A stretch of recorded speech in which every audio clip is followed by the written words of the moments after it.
할렐루야, 좋은 아침입니다. 6월 25일 목요일 매일 말씀 묵상 시작하겠습니다. 오늘 우리에게 주시는 하나님 말씀은 구약 여호수아 18장입니다. 여호수아 18장 1절부터 7절까지의 말씀 제가 봉독하겠습니다. 하나님의 말씀입니다. 이스라엘 자손의 온 회중이 실로에 모여서 거기에 회막을 세웠으며 그 땅은 그들 앞에서 돌아와 정복되었더라. 그러나 이스라엘 자손 중에 그 기업의 분배를 받지 못한 자가 아직도 7지파라. 여호수아가 이스라엘 자손에게 이르되 너희가 너희 조상의 하나님 여호와께서 너희에게 주신 땅을 점령하러 가기를 어느 때까지 지체하겠느냐. 너희는 각 지파에 3사람씩 선정하라.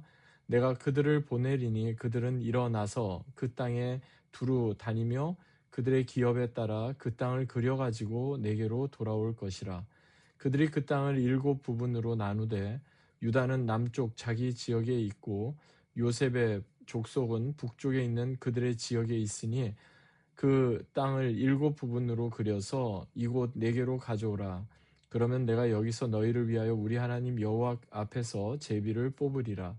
레위 사람은 너희 중에 분깃이 없나니 여호와의 제사장 직분이 그들의 기업이 됨이며 갓과 르우벤과 므낫세 반 지파는 요단 저편 동쪽에서 이미 기업을 받았나니 이는 여호와의 종 모세가 그들에게 준 것이니라 하더라. 아멘. 이는 우리에게 주시는 하나님의 말씀입니다. 주님 감사합니다.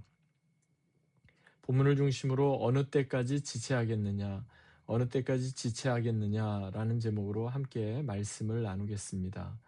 신약시대에 처음 교회가 세워지기 전 구약시대에 교회와 비슷한 어쩌면 교회의 역할을 대신했던 것이 있다면 그것은 아마도 타바나클이라고 불렸던 성막 그리고 템플이라고 불렸던 예루살렘 성전이 아닐까 싶습니다. 계속 우리가 살펴보고 있는 여호수아서를 보면요. 이스라엘 백성이 가나안의 여러 이방 족속들을 상대로 전쟁을 수행할 때에도 그들은 수시로 성막이 있던 길갈로 되돌아오곤 했습니다. 바로 길갈에 세워졌던 성막, 회막에서 하나님께서는 이스라엘 백성들을 약속하신 대로 만나 주셨고 이스라엘 백성들은 여호와 하나님께 희생 제사를 드리며 하나님을 예배했기 때문입니다. 그런데 그들이 길갈에 있던 성막으로 되돌아왔다고 해서 계속해서 그들이 길갈에만 머물러 있었던 게 아닙니다. 그들은 길갈에 모여 함께 하나님을 예배하며 제사를 드린 이후에는 또다시 하나님께서 그들에게 분배하신 땅, 기업으로 주신 땅으로 흩어져야만 했습니다.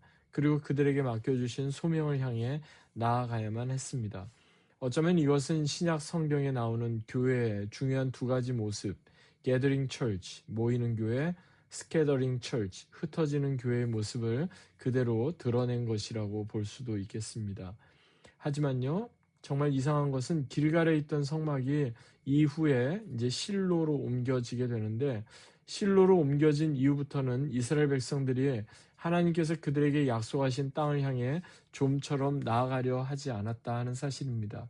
웬일인지 그들은 계속해서 실로의 성막 주변에만 맴돌고 그곳에만 머물렀던 것을 보게 됩니다. 오늘 본문이 시작되는 여호수아 18장 1절 그리고 2절에 보니까 이렇게 말씀합니다. 이스라엘 자손의 온 회중이 실로에 모여서 거기에 회막을 세웠으며 그 땅은 그들 앞에서 돌아와 정복되었더라. 그러나 이스라엘 자손 중에 그 기업의 분배를 받지 못한 자가 아직도 7지파라. 이스라엘 백성들은 가나안 땅에 들어와서 무려 7년 동안 가나안 이방 족속들을 상대로 정복 전쟁을 했습니다. 그리고 사실 오늘 본문 앞에 나오는 여호수아 11장 23절 말씀을 보니까요. 이런 말씀이 나옵니다. 그 온 땅을 점령하여 이스라엘 지파의 구분에 따라 기업으로 주매 그 땅에 전쟁이 그쳤더라. 그 땅에 전쟁이 그쳤더라 하는 이 말씀은 분명 종전선언처럼 들리죠. 더 이상 이스라엘 사람들, 이스라엘 백성들이 가나안 땅의 이방 족속들과 싸우지 않아도 된다 하는 그런 말씀처럼 들립니다. 그런데 이제 정복전쟁이 다 끝났다고 생각을 했는데도 결국 뚜껑을 열어보니까 아직까지 땅을 기업으로 받지 못한 지파가 무려 7지파나 되더라는 겁니다. 이스라엘 12지파 가운데 제사장 지파였던 레위 지파를 제외한 예, 나머지 지파들, 그런데 무려 7지파나 아직까지도 땅을 분배받지 못했다는 것은요, 겉으로는 전쟁이 다 끝나고 그 땅을 다 정복한 것처럼 생각됐지만 실제 그 모든 것을 다 일일이 따져보니까 제대로 이룬 것이 없으면서도 스스로 우리는 다 이루었다, 이렇게 큰 착각에 빠져 있었던 거죠. 종종 우리에게도 이러한 모습이 발견될 때가 있습니다. 우리가 오랫동안 교회를 다니고 신앙생활을 하기 때문에 나는 믿음이 좋은 사람처럼 생각이 되는 거죠. 매주 교회에 나와 예배도 드리고 또한 교회에서 직분도 맡고 또 목회자가 되었기 때문에 나는 이만하면 되었다, 이렇게 생각할 때가 있는 거죠. 그런 우리를 향해서 신약의 사도 바울은 갈라디아 6장 3절 4절에서 이렇게 말씀합니다. 만일 누가 아무것도 되지 못하고 된 줄로 생각하면 스스로 속임이니라. 각각 자신의 일을 살피라 라고 말입니다. 여러분, 우리 신앙에 있어서 위기는요, 다른 데 찾아오지 않습니다. 어느 순간부터 내 자신이 무엇인가 된 것처럼 생각할 때, 하나님 앞에서 말씀을 통해 내 자신을 정직하게 되돌아보고 되짚어보는 자아 성찰을 게을리하게 될 때, 거기에서부터 신앙의 위기는 시작되는 경우가 많습니다. 지금 이스라엘 백성들은 거의 7년이라는 시간 동안 가나안의 여러 이방 족속들과 전쟁을 치렀습니다. 그리고 상당한 땅을 그들은 점령하기도 했습니다. 그럼에도 불구하고 아직 그들은 절반만 성공을 이룬 것이지 전체를 다 말씀대로 그들은 순종하지 못했던 겁니다. 절반이 넘는 7지파가 아직까지 땅을 분배받지 못했고 아직까지도 그 땅을 점령하지 못했다는 겁니다. 여러분, 이것을 우리는 어떻게 받아들여야 할까요? 물론 땅을 점령하지 못한 데에는 그만한 나름의 이유가 다 있었을 겁니다. 가령 요셉 자손들이 그랬던 것처럼 그 땅이 너무나 험난하다든지 그 땅이 우리에게 별로 좋지 않다든지 또는 그 땅에 있는 그 땅에 살고 있었던 가나안 족속들이 강력한 철병거로 무장했다든지 여러 가지 이유가 있었을 겁니다. 하지만 그들에게 기업으로 주신 땅을 그들이 제대로 차지하지 못했던 가장 큰 이유는 다른 데 있는 게 아니라 그들이 소명을 향해 나아가기보다는 단지 그들이 편안함을 추구하려 했기 때문일 겁니다. 현실에 안주하려 했던 7지파를 향해, 그런데 하나님께서는 여호수아를 통해 아주 분명하게 말씀합니다. 오늘 본문에 어떻게 보면은 가장 중요한 그 핵심되는 메시지를 관통하는 구절이 본문 3절에 나오는데요. 우리 본문 3절을 한번 다 같이 찾아서 읽어보겠습니다. 여호수아 18장 3절 말씀입니다. 여호수아가 이스라엘 자손에게 이르되 너희가 너희 조상의 하나님 여호와께서 너희에게 주신 땅을 점령하러 가기를 어느 때까지 지체하겠느냐. 하나님께서 이미 그들에게 그 땅을 주시겠다고 약속하셨고 이미 주신 땅이라고 말씀하고 있는데 그들은 계속해서 지체하고 있었던 겁니다. 그래서 여호수아가 말씀하죠. 어느 때까지 지체하겠느냐. 이것은 계속해서 머뭇거리고 있는 이스라엘의 7지파를 향해 책망하는 말씀이 아니었습니다. 사실 이 말씀을 구약 히브리어 성경에서 찾아보니까요, 이렇게 쓰여 있습니다.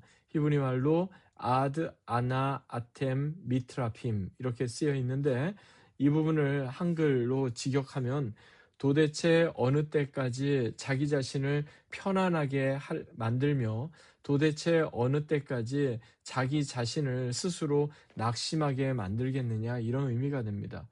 무슨 말이냐면 편안한 곳에 계속해서 안주하다 보면 결국 그것으로 인해 스스로 낙심하게 된다 하는 뜻입니다.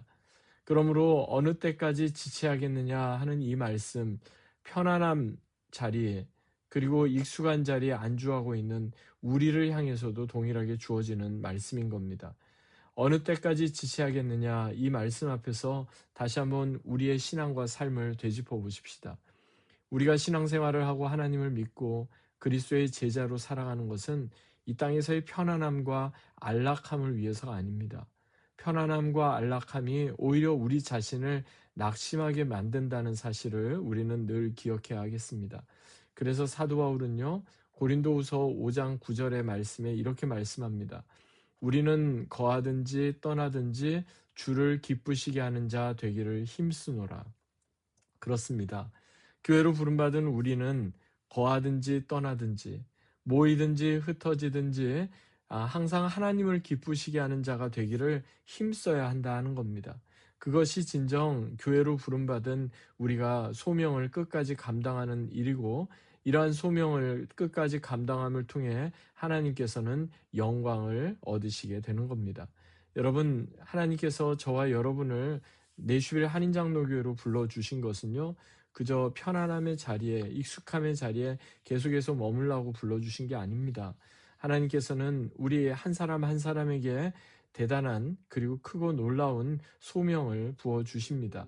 그 소명, 하나님의 약속을 붙잡고 끝까지 우리가 하나님을 기쁘시게 하는 자로 살고자 할 때 진정 하나님께서 영광을 받으시고 하나님께서 우리를 통해 하나님의 복음이 드러나게 하옵소서.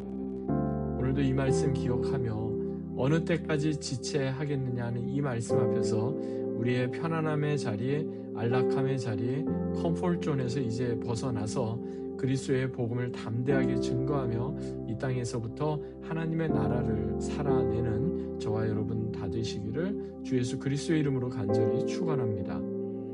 하나님 아버지 감사합니다. 어느 때까지 지체하겠느냐, 이 말씀 다시 한번 우리를 향한 주님의 말씀으로 받습니다. 주님, 이 말씀 앞에서 다시 한번 믿음으로 결단합니다. 편안함과 안락함과 익숙함의 자리에만 머물지 않게 하시고 진정 주님께서 우리에게 맡기신 소명을 붙잡고 진정 주님께서 기뻐하시고 원하시는 그 자리로 담대히 나아가는, 그리고 복음을 전하는 우리 모두가 다 되게 하여 주옵소서. 오늘도 이 말씀 기억하며 믿음으로 사는 복된 하루 되게 하옵소서. 감사드리며 존귀하신 주 예수 그리스도의 이름으로 간절히 기도하옵나이다. 아멘. 오늘도 이 말씀 기억하며 믿음으로 승리하는 복된 하루 되시기 바랍니다. 주님의 이름으로 축복합니다.